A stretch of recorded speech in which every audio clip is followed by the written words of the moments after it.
Anong gusto nyo kainin, guys? Fishball and sabaw. Fishball and sabaw. How about you, Arlo? Anong gusto mo kainin? Fishball? Wow. Sabaw.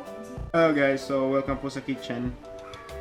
Ngayon po ay magluluto tayo ng fishball sauce. Gagawa tayo ng fishball sauce kasi nag-request sa dish ng fishball. So, ito po ang ating mga kakailanganin at saka steps sa paggawa ng fishball sauce.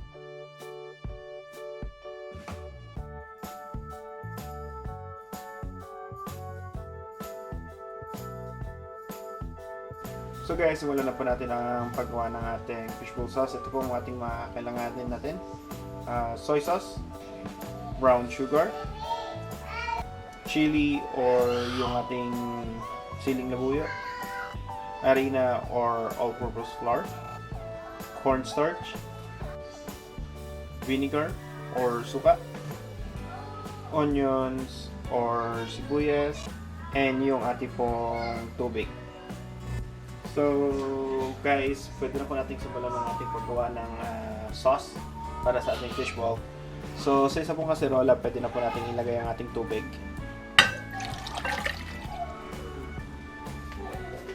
Then after po, ilagay na rin natin yung ating soy sauce.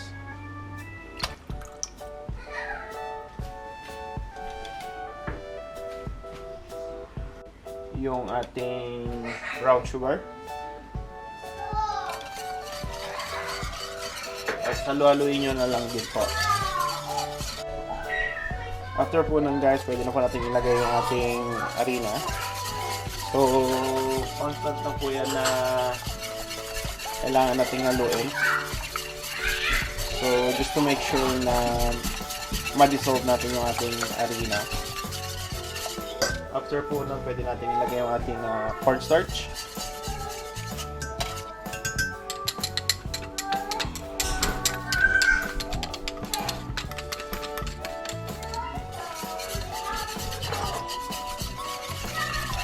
So again guys, i-dissolve lang po natin ulit sa tubig. Then after, lalagyan na po natin yung ating suka.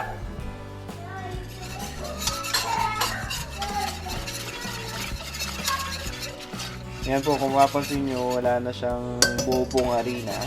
Pwede na po natin siyang lagyan ng init. So medium heat para po hindi masunog yung ating, tsaka hindi mabigla yung ating sauce. Ayan guys, wait lang po natin. So ayan guys, umiinit na po yung ating kasirola.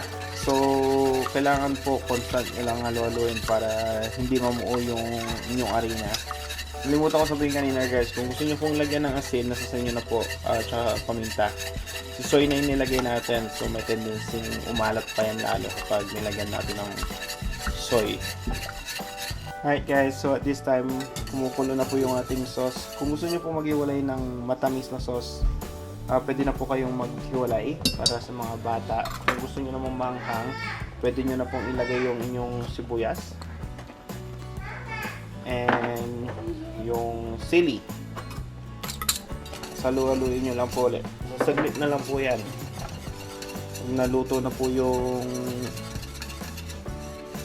sibuyas, kaunting kulo lang, pwede na pong hanguin.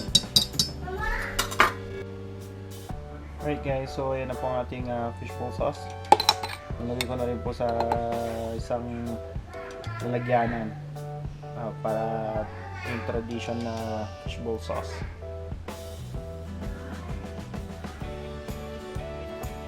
Alright guys, kung enjoy nyo po yung video, pa-like and pa-subscribe naman po. Salamat po.